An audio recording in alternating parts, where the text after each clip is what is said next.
Hello, Mike, and welcome to Age Better. Barbara, I'm pleased to be here. Thanks for having me. Congratulations on your new book, The Brain That Chooses Itself. Holding it up for everyone to see. Everyone, this was an amazing book. It taught me such a great deal about my brain and what it can do. I mean, I was really shocked when I was reading this book. I didn't realize how much my brain can still do, even in That's right. midlife, even in midlife. But you use the word chooses.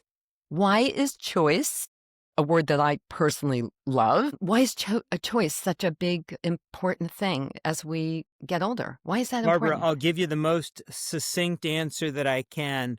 I'll tell you that we have so much coming at us today in health and wellness about what we should do and what we shouldn't do and what should be regulated and what we cannot eat and how we should go to sleep, and you need exactly this many hours and never do this and always do that. That we have to understand that there's a scientific principle that is based in choice, and that when we believe in something and that our choice and values can be utilized in our healthcare and wellness, it elevates the effectiveness of anything that we do. And there's a long story to this that I'll keep very short, but it's actually a neuromodulator based in dopamine and based in the reward pathway of the brain. Yes, this is the route I wanted to run on. Yes, that's the restaurant I wanted to go to. Yes, I'm glad you're serving that for dinner, and it's actually making anything we experience better through the placebo effect.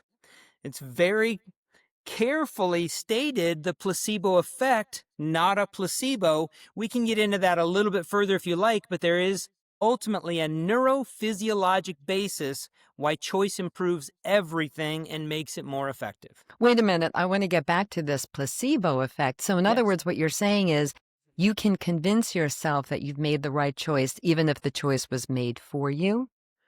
You're almost 100% correct, and you're coming down the exact right pathway. Let's take a moment to understand that a placebo, right, is something that's a sham. It has no value. It's snake oil. It's a sugar pill. And a lot of times we think that the two terms are the same, a placebo and a placebo effect. So a placebo effect means I chose my knee surgeon and I have belief in my knee surgeon. Therefore, my outcome of this knee surgery, even though it is effective, it's evidence-based, he or she is a great surgeon, the effectiveness and the outcome will go up because I have belief in it. Drop my worrisome neuromodulators, cortisol. I elevate my reward, success, and pleasure neuromodulators, dopamine, and I actually participate more intensively in my exercise program. I listen to the recommendations and precautions because I have belief that this is going to work out, and it actually affects my immune system, my mental health, and brings everything toward a greater alignment. It's not fooling yourself. It's actually making something effective more effective. So, really, what it sounds to me like you're suggesting is that everyone needs to be more positive, because I know people right now that are coming into my head that my knee surgeon, oh, well, I don't know, is he that good or is she that good? And is this going to be okay? Is it going to work out okay? I mean, there's the positive attitude Right? about things in life, and then there are those who are a little bit more negative. Right? So, And Barbara, isn't you that a have it part of it exactly too? right. There's two main things. The first part is exactly what you said. Everyone has a choice with their mindset or their perspective. We can Hmm. use all the behavioral economics terms we want: confirmation bias, implicit bias, familiarity bias. This is my hairstylist. My hair is always done best by her, etc. Right? So we have a choice to be more optimistic, and optimism bias is part of that. Part of what I'm saying is, even for those individuals that would not identify as a positive or optimistic individual, if they're given the opportunity to implement their preference, in fact, everything that they're trying to do, create a new habit, change a diet, adopt an exercise program, even if they're not an optimistic individual, that effort will be improved. That's really incredible. I want to talk a little bit about your background, your career. You've spent it working with people recovering from neurological injury and also aging adults. And I have to just point out, I mean, you really are incredibly certified. I don't know if that's the right word or not, but I don't know if everyone can see here, but all of the different titles that Mike has under his name. It's just incredible what you've done, what you've studied, what you've worked on, what you've worked with people who, as I just pointed out, neurological injury especially. So what have you learned from with all of your experience and education and dealing with, for decades, dealing with people, aging adults and people with neurological injury? What have you learned about brain recovery and resilience that can be applied to all of us, especially It's as we get older? fascinating. It's been a little over 35-year career at this point, and Mhm. I've seen over 25,000 different patients across my career, Barbara. It's And those have incredible. ranged anywhere from some of the most severely impaired individuals after stroke, individuals that are enduring Parkinson disease, amyotrophic lateral sclerosis, and I've also worked on the other end of the spectrum, both individuals that have never had normal movement at their youth, born with a neurodegenerative impairment, a congenital problem, and also professional athletes. My first patient tomorrow morning is making an effort to return back to Major League Baseball. So, throughout that Wow. entire spectrum, Barbara, your question is salient. And I've learned that the human brain is more malleable than we once thought, and that aging is not what we've always thought. So, the obligatory changes that we've ascribed to aging are many times actually a function of choice, life circumstances, and efforts to pivot elsewhere with our attentions, or the fact that we've lost skills that we no longer, let's just say, practice on a regular basis. Those can be balance or a language or a musical instrument. So the brain has more capacities to change for positive, and aging has less effects on us for the negative, if I summarized just those two attributes. So if there's somebody in their 50s, 60s, 70s and beyond who are Mhm. feeling like it's too late. It's just too Mm. late to make any significant changes in my body, my brain, my life, my health. What do you say to them about what does science say about the ability to still make change in those areas, especially the brain? What's interesting about that question, Barbara, is that a person as you've described, may have more potential to make larger gains than someone that's been pulling every single lever correctly throughout their life up to this point. So I'm an individual who has eaten well since about age 14, 15 at least. I've exercised extremely well and regularly, especially from age 20. I've slept well and I've socialized well. However, if I was the reverse of all of those and I'm at 56 plus years, I would have some levers that I've never pulled that I could grab some health in a manner that I had not previously maximized. So that's what I would say to an individual in their 50s, 60s, or 70s. There are many different ways to improve your health, your wellness, health span, or lifespan. Choose what feels easiest and makes the most sense to you. And if it's working, then add another thing because there's many options. It's not a one size fits all. Yeah. I mean, people have been listening to me for, for a few years now or read my books that, it's almost like 18 years ago that my first one came out. It's all about that for me. It's all about it's never too late and that you really can make change. You just have to start, and start where you are. And I'm sure you'll agree with that. But let's go right to your 5 pillars. I Okay? love pillars. I like lists and Yes. things that you could put a name to. It just makes it easier for me to understand things. So let's talk about your 5 pillars for really expanding your and improving your health span. Can Barbara, you I just refer, appreciate just take us through each one? Yeah, I appreciate that this organization worked for you. And I'll tell you that I had some assistance from my editor in writing the book because there's some nuances here that will be essential. So, the 5 pillars, to answer your question, are physical activity, nutrition, sleep, rest, and play. We'll put those together. Social connectivity, Hmm. and the fifth one that has a great deal of nuance for us, and that is putting yourself through novel experiences, extreme experiences, or challenging experiences. And in the book, you'll see that I organize it in that fashion, and I gave all of the readers an opportunity to do an introductory, basic, let's just say, coverage of each one of those. But if they felt healthy and comfortable, they could take a deeper dive into each segment. That's where my editor really Yeah, no, helped it out. was very well done, very well organized. I really enjoyed reading each pillar, and I have to say, of course, we can all agree that the first four that you listed, right? The exercise, to me, all roads lead to exercise. Exercise, what you eat, how you sleep, how much sleep you get, and how deep it is, blah blah blah. And Mhm. then also that social connection. We know, and I've talked about it for years. I've had guests on the show talking about this. So important to keep yourself healthy for the long term and expand your health span and maybe even your lifespan.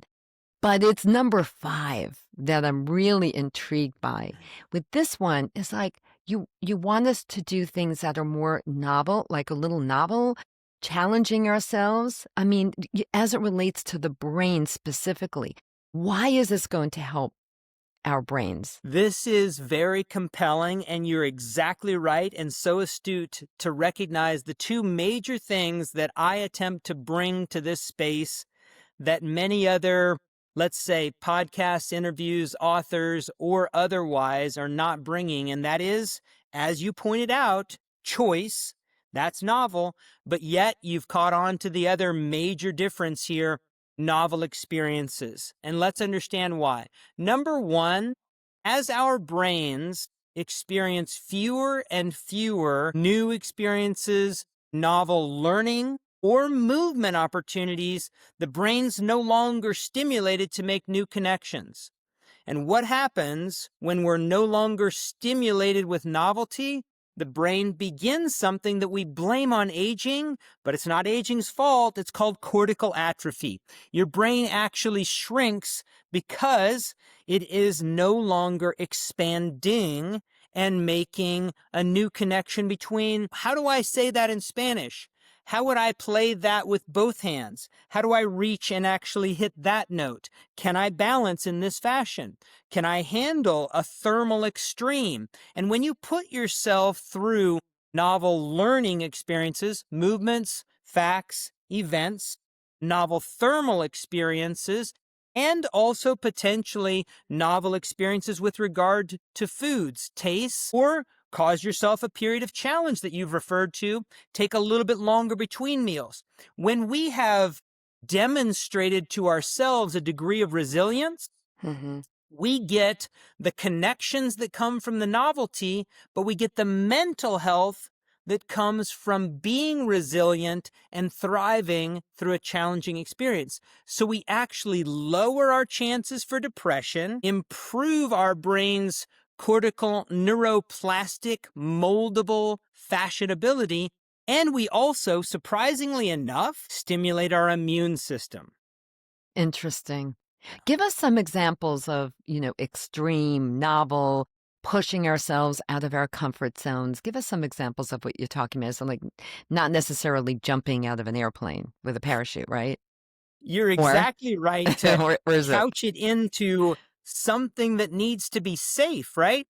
So let's tie the start of what we talked about into Hmm. this. Yeah. Number one, the extreme experience needs to be chosen by the individual. So remember, if I'm pushed into a cold pool in November, not by choice, it's an extreme experience, but actually that could anger me and actually cause me to feel a degree of fear that that could happen again. And so that's not going to be brain healthy.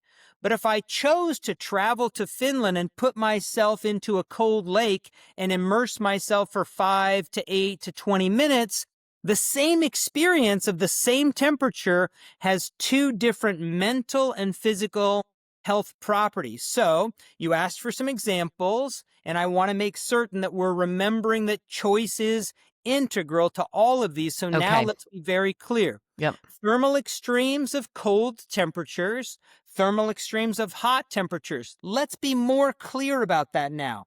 Science tells us very clearly that a 168-degree sauna 2 to 3 times per week for about 20 minutes is going to give us mental and physical health. Physical health, interestingly enough, that's going to be similar on a cardiovascular basis to doing 20 minutes of aerobic exercise. Mm-hmm. Now, we'll put a qualifier on that. That's only the heart health. It's not going to perfectly replace the benefits that you would get from doing your Pilates or going out for a run, because you get muscular and bone health benefits that you wouldn't get from the sauna. Right. Same is going to be true for a 104-degree hot tub, immersed neck and below for approximately 20 minutes, 2 to 3 times a week. Now also extreme experiences. I'm going to try to do something new, and I'm going to deliver a speech to my local neighborhood group on something that I've amassed as a novel learning. Or I'm going to play a musical piece in front of people that are important to me. So I'm risking a degree of embarrassment, but I've chosen to do it. It's novel, it's quasi-extreme, but yes, you're right. It's not jumping out of an airplane. It is, in fact, safe. I could go So on and here's on. here's what just so I really understand how deep you have to go with the extreme. So for example, let's just say I decide, let me kind of pick up again on learning how to play the piano. I mean, I started Yes, when I was 8 and then gave it up and then, sporadically over the many, many, many decades, right? And right. now like, well, what if I took it very seriously? So and then I do. And I start learning. I take lessons and I'm really practicing every day. So I'm using my brain. My brain cells are percolating as I'm learning how to play Beethoven. But then what if I took it to the next level and then I, like you just mentioned, I then have a concert where I have people come to my home and I play for them. That's an extreme. Is that There what it you're talking is. like? In other words, both are good, but the extreme one is better? The extreme one is better only if it fits in with your personality and your comfort zone. So if you chose it and say, I do want to try to do this, rather than being coerced to do it Oh, good because point. your piano instructor says you must do it. Good So point. now your brilliant question has in fact brought us to the final level. Imagine an individual who has committed a misdemeanor and they're on a work crew that has to, let's say, cut down weeds and spray along the highway, community service. And they're working very hard for that day. And there's another individual who has chosen to go help their friend clear a field, and they're doing the same exact physical activities. Which one of those two individuals is going to procure mental and brain health from the physical activity? Right. Only the Clearly. one that chose it. Right. Uh, Exactly. No, So I'm totally getting this point now. This was when you reference the choice with the being coerced to perform or saying I want to perform and will do that. That was like a big light bulb over my head with everything that you were just there saying. it So is. I totally get that. Yeah. That's really incredible. And so this will help. This action will help your brain. Yes. It will help your brain, cerebral blood flow. It will help you make new connections in your brain. It will help you suppress some of the more anxious thoughts you would have or depressive thoughts you have. But let's not forget, it's going to help your immune system also. So there's two major things that can help your immune system that are very surprising but found in the book. I put myself through novel experiences. We all know that eating right is going to do it. Sleeping right is going to help your immune system, but also being in a social network where other people have gone through what you're now facing: breast cancer, prostate cancer, knee replacement. When you are in a social network where other people have gone through an extreme experience and you've seen them thrive, that also helps your mental health and your immune system as well. Oh, that's a wonderful thing for everyone to be hearing, because as we get older, I think the chances of going through something extreme like that, whether it's yourself or a loved one, increases. So knowing that if you kind of hang out a little bit with others who have gone through a similar experience will help you in this way is really very empowering. Yes. So, thank you for bringing that up. So, you did talk a little bit about what actually happens to the brain and the immune system Mhm. as we're going through some of these novel challenges, extreme experiences by choice. By choice, everyone. This is the key key word in this conversation. But what? So it's almost like doing high intensity exercise. I mean, the benefits are Yes. incredible from what I read in your book. So, you mentioned immune system building up. And by the way, that's also true. I've read in many places about jumping into the cold water, plunging, or going into a sauna. You can also improve your immune system that way, Yes. which Yes, is really incredible. 100%. And Yeah. it's fascinating to see all of the different modes by which we can recapture a little bit more health so that that hypothetical 50, 60, or 70-year-old may be elated by finding something surprising that will, in fact, feel satisfying to them, feel energizing, right? And Hmm. so, we talk about making it easy, attractive, satisfying, and obvious, borrowing from James Clear's 2018 book. And so it doesn't have to cost money. It doesn't have to be a supplement. It doesn't have to be a process or a procedure. We want to give ourselves some health that we want to put onto our plates that feels easy, attractive, satisfying, and obvious. Talk to us a little bit about those things that we should not do, things that we should be sure that we're steering clear of to make sure that we're protecting our brain health. Wow. So there's no way to order these in, let's say, importance, because each individual's life will afford different opportunities that they haven't maximized. But I'm going to start with routine. Imagine this: an individual that no longer drives, no longer makes decisions about their finances, no Hmm. longer makes decision about what they're going to eat tonight, no longer makes a decision about what route they're going to go to get to the dining table, and talks with the same exact people at the same dining table about the same stories every single day. Routine is, in fact, one of the worst things that we can do because there's no novelty. Is there I'm never learning novelty? anything new. I'm not struggling with a There's not decision. even choice. I mean, You from have everything none. you have no choice. You have no control over many as common aspects of life. It's a sure way to experience an accelerated cortical atrophy that we just, Mm, what do you expect? She's 88 years old. yeah, But in fact, aging had very little to do with it. And so yeah. we had at one point valued this is what a perfect retirement center should look like. And now I will tell you that they are improving the aging experience much better than they were 20 years ago. Rather than giving everything and bringing everything and let me do that for you, they're engaging individuals in novel crafts and hobbies and excursions and food choices. And that's one of the number one things to answer your question. What would you want to avoid? It's absolute perfunctory routine. Routine. Thank you for that. And so, kind of stepping back and looking at all five pillars that you focus on in your excellent book. I'm going to hold it up again. The brain that chooses itself. I choose my brain, Mike. I do. Absolutely. I think I'm doing everything right from my brain. I mean, I'm not perfect, of course, and I think I could go a little bit more out of my comfort zone for sure. But and I'm going to work on that too. I'm going to Yes. see the extreme part. I'm going to think that through.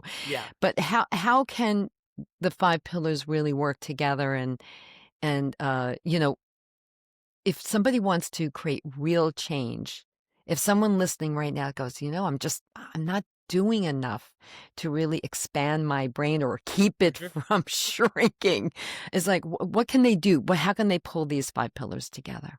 So, number one, I would have any individual look at the five as they're described Yeah. and find out from them which one feels the most intriguing, and then let them opt into that one. Because I want to start by Start with not, one. right? I want them to start with one, and I don't want to be contrarian. I want to actually give them choice. So I'm not going to tell anybody start with physical activity or start with sleep. I can tell you physiologically what's the most important and the most dangerous to do without. We can go there if you want. But to answer your question, I'll tell you, figure out which one you don't feel like you're maximizing. That's great. But figure out which one you feel like is the most compelling or easiest if you need to. Start with that and make a small change. And here's the other nuanced thing I want to tell you, Barbara, and that is, if you're a person that likes to track and have some accountability or do something that we call as gamification, so Hmm. you want to make certain that that new car that you bought is actually giving you 22 miles to the gallon, or that when I checked my Google Maps and it said I was going to get there at 7:29, I celebrated the fact that I got there at 7:28. If you're a person that likes to gamify and make competitions out of small things, then make certain before you start, measure your attributes. Now adopt a new habit. Now remeasure your attributes, because when you see yourself improve in small measurable things, it didn't take me as long to get around the block. I feel like doing another one. This is my personal best record for steps per day. You're gamifying. And Yes. now you increase your engagement with a habit that was formerly difficult for you to adopt. Yeah, wonderful. Really, really wonderful. I love that idea. I love to, well, I love, you mentioned measuring. I measure myself with the Aura Ring, with my Yes. Apple Watch. I mean, I really, and I like to always beat myself. I always say, whenever I run a race, I'm not competing with everyone. I'm competing with myself. Can I do better in some way than the last one, or the, Yeah. the one from last year? Right. As I'm getting older, especially, I like to beat my younger self. Yes. 100%. Yeah. Yeah. So fascinating. Really fascinating. I loved your book, The Brain That Chooses Itself. And everyone, you can see more about Dr. Mike Studer in the show notes, and also about his book, The Brain That Chooses Itself. And you can take a look at that. And I really enjoyed it. And before I let you go, Mike, please share your top 3 takeaways that you really want to make sure everyone remembers today. Well, Barbara, I thank you for the opportunity, because I think the number one takeaway would be that the process of aging is not as obligatory or matter of fact or damning as we once thought. There's a lot of things that happen to us in aging that are a function of what we're no longer doing, stimuluses that we've lost. I think the second thing is that your preferences and your choices are powerful, and they make anything that's truly good for you better. So I think we have to remember that being an active contributor in your health and your wellness, in fact, will make everything more effective. And it could take the most effective drug and make it less effective if you don't have belief in it. So that's Mhm. number 2, is that your choice is powerful. And I think number 3 for me, if I reflect on this, is that there are many ways to procure an elevated quality of life. Many ways. And don't let anyone tell you that there's one diet, one sleep approach, one activity or physical exercise that you must do, one way that you must socially connect with individuals, even if it doesn't resonate with your personality. There are many ways to procure more health.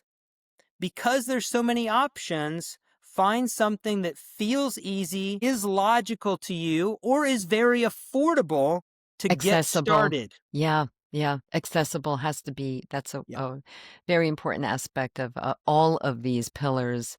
And thank you for that, Mike. I really appreciate your time today. Best of luck with this excellent book, and I know you'll be back. Thank you, Barbara. Thank you for tuning in, everyone. See you next week.